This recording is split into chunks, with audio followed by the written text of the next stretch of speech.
Welcome in, folks. School again is back in session, and today we are here to break down the defensive side of the ball for the Carolina Panthers. And to be honest, I am not looking forward to this. You're talking about the worst defense in terms of points allowed in NFL history, of course, worse in Panthers history, top five in rushing yards allowed. I think it actually ended up at like third or fourth. Doesn't matter.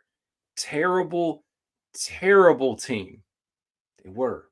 And now we have to sit back and go through this. Hopefully next year gets better.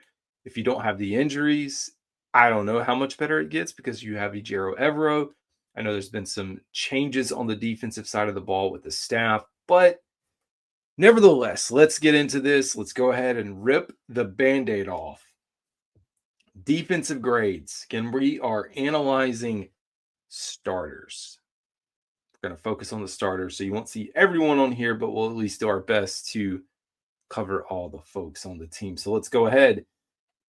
Oh boy, starting out with LaBryan Ray. Solo tackles, 25 solo tackles, 1 sack, 15 assists. And let me take off the banner as I record this. 46.4 pass rush grade, just near the bottom of all defensive linemen, and a 31.5 run defensive grade, which is also near the bottom, about 209. He's not good. His PFF grade was a 33. I think he's likely gone. If it was me and we were making decisions, lots of holes on this side of the ball, but to be honest, like part of it's not on him. As far as like he just got kind of thrown into this, but you're on the NFL roster, you should be able to perform. He's getting a D- from me. I don't think that should surprise anyone at all. Moving on to Tuttle, it doesn't get much better, folks. Tuttle, just as bad. Tuttle, another player that probably is not going to be here. Someone that came over from New Orleans that we thought would work out. Hasn't been that good, man. And let's go ahead and take a look at the numbers. 42.7 grade, which was 191st out of 219 defensive linemen. He had 32 solo tackles, 0 sacks, 14 assists, and 1 forced fumble. His pass rush grade was a little bit better. 51.4 puts him at 198th out of 219. And his run defensive grade was 205 out of 219. 33.5. Oh, 33.5 overall. He's bad. I don't have any words. I mean, you can't expect many positive grades on the defensive side of the ball. You just can't. Like, we have to be honest with ourselves. This is a terrible defense. Look in the mirror. D- for me. Now let's talk about a positive. We talk all this negative. A'Shawn Robinson. I mean, let's throw a few spoilers. Josey Jewell, J.C. Horn, maybe the 3 bright spots on the defensive side of the ball that were healthy this year, that were able to play. Really good acquisition in the offseason. I like A'Shawn Robinson. Really good football player. He was at the middle of the pack with his PFF grade, 54.6, which is 119th. He had 50 solo tackles, 5 sacks, 21 assists, 1 forced fumble, 57.1 pass rush grade, which is 134th, and a 54.1 run defensive grade, which is 100. So, hey, he's in the middle of the pack. Very average, per se, defensive lineman for the Carolina Panthers. And for me personally, just looking at the situation and knowing the shoes that he had to fill here, his effort was really good. I am giving him a solid B+. I do think he was one of the bright spots for the Carolina Panthers defense. Another bright spot, and when we looked at grades, or I looked at grades, I was a little bit surprised to see how highly graded Jadeveon Clowney was. I knew he played well. I knew his numbers were not going to be the same as Baltimore, but he did pretty good, man. And the grades go to show it. 70.8 overall grade, which was 47th, out of all edge, outside linebackers. 28 solo tackles, 6 sacks, led the team, 14 assists, 0 forced fumbles, but he had a 73.2 pass rush grade, which is 30th among all edge defenders, and a 63.4 run defensive grade. And for me, he gets a B plus, maybe even an A minus. Just like we did with the offensive side of the ball. As I go through this second time, I'm like, maybe I need to adjust the scale a little bit. Jadeveon Clowney, A minus to a B plus, wherever you want to put him, a B. Very solid performance. I will be glad if we have a rotational piece that can grow alongside him, as well as DJ Wonnum, who I think also was another bright spot. So maybe there were 4 or 5 pieces. It was just the gaps, and a lot of it in the secondary. Oh, of course, most of it in the run defense that just didn't pan out for the Carolina Panthers. Moving on, Josey Jewell, as mentioned, he has a 56.5 grade, 136 out of 189 linebackers. So not in the middle of the pack, closer to the back end of the pack, but did miss some time. He has 68 solo tackles, 3 sacks. He did try to get to the quarterback a lot, missed a few times, 30 assists, and 0 forced fumbles. He had a 59.7 pass rush grade, which is 83rd, 52.2 run defensive grade, which is 165th, and a 60 coverage grade, which ranked 81st. I give him a B minus again. Sure, were there some issues? Yeah, there were definitely some issues. But overall, I think the performance of Josey Jewell and what he brought to this team, especially as he got accustomed to it, he got into it, kind of got his feet underneath him. I think he's going to be a really nice asset for the defensive side of the ball next year. All right, we have Trevin Wallace, rookie inside linebacker. Actually had a little bit better grade. Didn't have a better grade. Worse grade. It's expected. Rookie getting his feet underneath him. 56 overall grade, which is 138th out of 189. 43 solo tackles, 1 sack, 16 assists, 1 forced fumble. 61.5 pass rush is 69th out of 189. 46.9 run defense. He was terrible against the run, folks.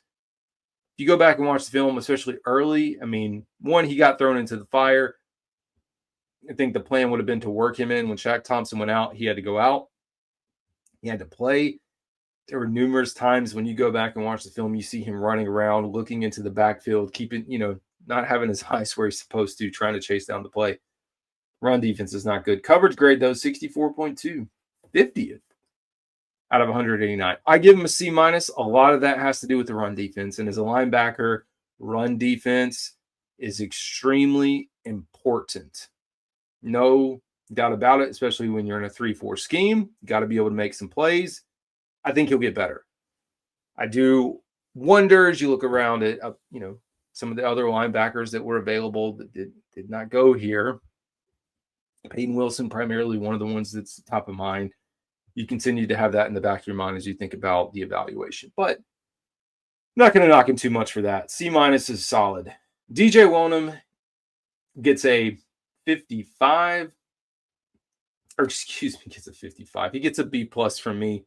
The grade at the top did not translate over, but we can go through his stats. 23 solo tackles, 4 sacks, 10 assists, 1 forced fumble, 56.4 pass rush grade, 53.0 run defense grade. So not great towards the back end.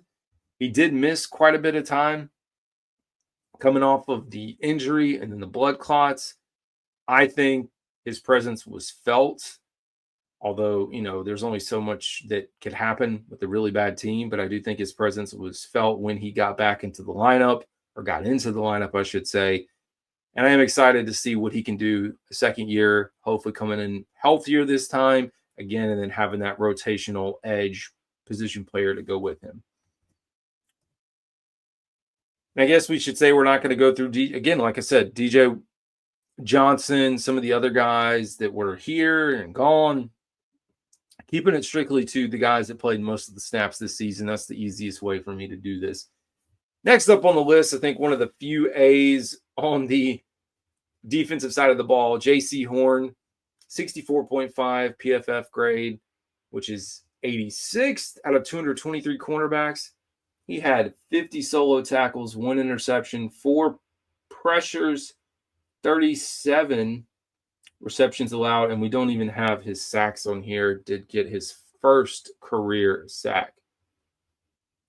86.9 pass rush grade, which was 8th among all cornerbacks. He was really good to get into the quarterback. There was a few misses, but we did again see his first official sack.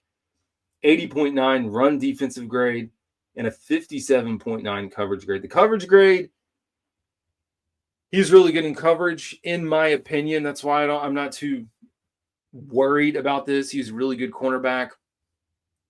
I think some of it had to do with the scheme, some of it had to do with communication, and then just help over the top. A lot of times we saw balls that were thrown to his guys, but they were crossing over into another zone. Someone else was supposed to pick him up, or we supposed to have help over the top, and he didn't have it. But either way, he made it through. I know he missed time at the end of the season, but that's not concerning. I hope the Panthers make a smart decision. Go ahead and give him his extension to be here. Next up, we have Mike Jackson, 68 overall PFF grade, which ranks 64th out of 223 cornerbacks. He's getting a B+ from me, man. Really like this acquisition. You think about giving up a 7th-round pick that didn't even make it on an NFL roster for a starting caliber corner. You thought you were going to have Dane Jackson, who Dane Jackson may not even be here next year. But you have Mike Jackson, who steps in, does a heck of a job. 67 solo tackles, 2 interceptions, 1 pressure, 60 receptions allowed. Now, that is one of the downsides. He did give up a lot of receptions, and he did give up a lot of yards. His pass rush grade is a 60, ranks 55th. Run defense is 106 out of 223 with 61.3 grade. Coverage is 68.1. So really good, honestly. And I hope the Panthers make the smart decision to bring him back.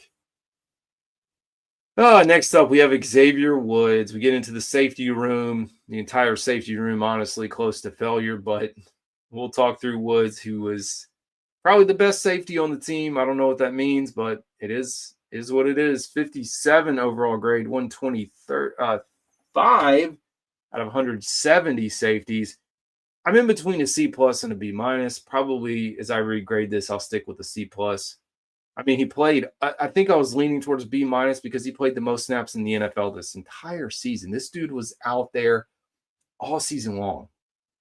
So I do have to give him a little bit of credit for that. 88 solo tackles, 3 interceptions, 32 receptions allowed, 53.5 pass rush grade, 59.7 run defense, and a 55.4 coverage. Coverage is what hurt him. Will he be back? I don't know. Panthers are going to need probably 3 or 4 safeties at least. How they're going to acquire those is TBD, but I do think he was the better safety on the team. Jordan Fuller, go ahead. Sorry, pack your bags. No offense. It just didn't work. It just did not work out. Not a good performance. I was even going back and looking at the week 1 tape as I went back to look through some film. It was not good, folks. Never got better. 53.8 PFF grade, which is 135th. I'm giving him a D-. 34 solo tackles, 14 receptions allowed. He had a 51.3 pass rush grade, 68.5 run defense. So not bad run defense, but coverage is a 47. Ranks 139th out of 170 safeties. So towards the bottom of the list for me.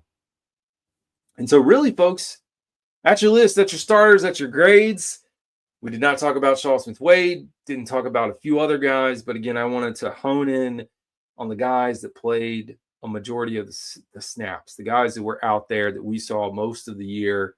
Let me give you my opinion on those. So, of course, as always, would love to know what you guys think. Drop your thoughts in the comments. I do my best to read every single comment. If you're still here and you're not subscribed, please hit the subscribe button. As always, this is CD Carolina Dad. You'll have a good one.